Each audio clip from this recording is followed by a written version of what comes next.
À ma gauche se trouve Thomas Ménager, porte-parole du Rassemblement national. Bonjour, député du Loiret. Vous me direz dans quelques instants ce que compte faire votre groupe sur les motions de censure, puisque 49.3 dit motion de censure du côté de la gauche. Mais d'abord, est-ce que vous êtes, vous, étonné que le Premier ministre aille si vite, que finalement sur ce deuxième texte, celui de la sécurité sociale, celui sur lequel vous aviez fait tomber Michel Barnier, il ne laisse pas de place au débat à l'Assemblée?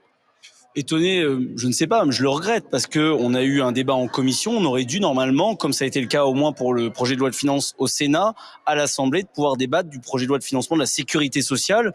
Donc qu'il soit peut-être obligé de passer par un 49.3, ça peut s'entendre, mais qu'il passe en force avant même qu'il y ait eu le débat dans cet hémicycle, c'est inquiétant, c'est gênant parce que je pense que même si l'issue était certaine, de laisser le débat, ça aurait pu aussi l'influencer, voire un certain nombre de votes, d'équilibre, pour le texte qu'il soumettra à l'issue de ce 49.3. Alors, votre groupe du Rassemblement national doit se réunir dans quelques minutes.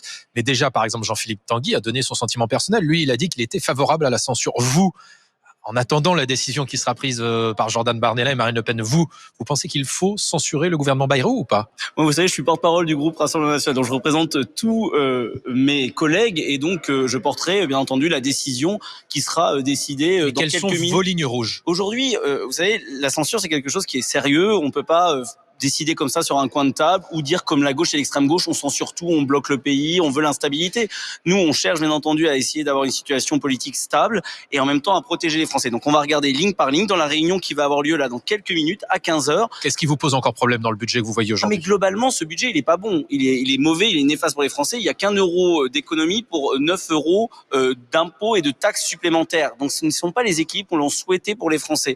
Il y a eu certaines évolutions qui font qu'il est parfois un peu moins violent pour les Français que celui de Monsieur Barnier. Et grâce à la censure du Rassemblement national, la dernière fois, on a permis une baisse de l'électricité au 1er février, une réindexation des retraites grâce à notre censure. Là, il y a encore un certain nombre de hausses d'impôts et l'absence d'économie structurelle. Je pense à l'aide médicale d'État, je pense à l'aide publique au développement, je pense au budget de l'Union européenne. Les efforts pèsent quand même encore un peu trop sur les Français, les classes populaires et les classes moyennes. Bien comprendre, Thomas Ménager, ce qui va se décider d'ici 1 heure en réunion de groupe, c'est est-ce que vous votez une censure de gauche ou est-ce que vous pourriez aller jusqu'à déposer votre propre motion de censure? Le débat va être très libre, donc ça peut aller du dépôt de la motion de censure du Rassemblement national ou le vote d'une autre motion. Nous, on n'est pas sectaire. La vraie question, ça sera de savoir si on veut censurer et bloquer ce texte ou si on privilégie de laisser passer un texte qui est imparfait. Nous sommes dans l'opposition, c'est pas notre budget, et de se dire est-ce que c'est la meilleure solution pour protéger les Français aujourd'hui? C'est ça, cette question qu'on va devoir se poser et cette balance qu'on va devoir faire. Et vous nous confirmez donc que la décision sera prise cet après-midi en réunion de groupe avec les députés. Il se trouve, Guillaume, qu'un autre groupe doit prendre sa décision aujourd'hui, le Parti socialiste. Mais ça, Ashley, on vous en reparle dans quelques instants. Il se trouve que le vote a commencé. Il y a un bureau national du Parti socialiste en ce moment.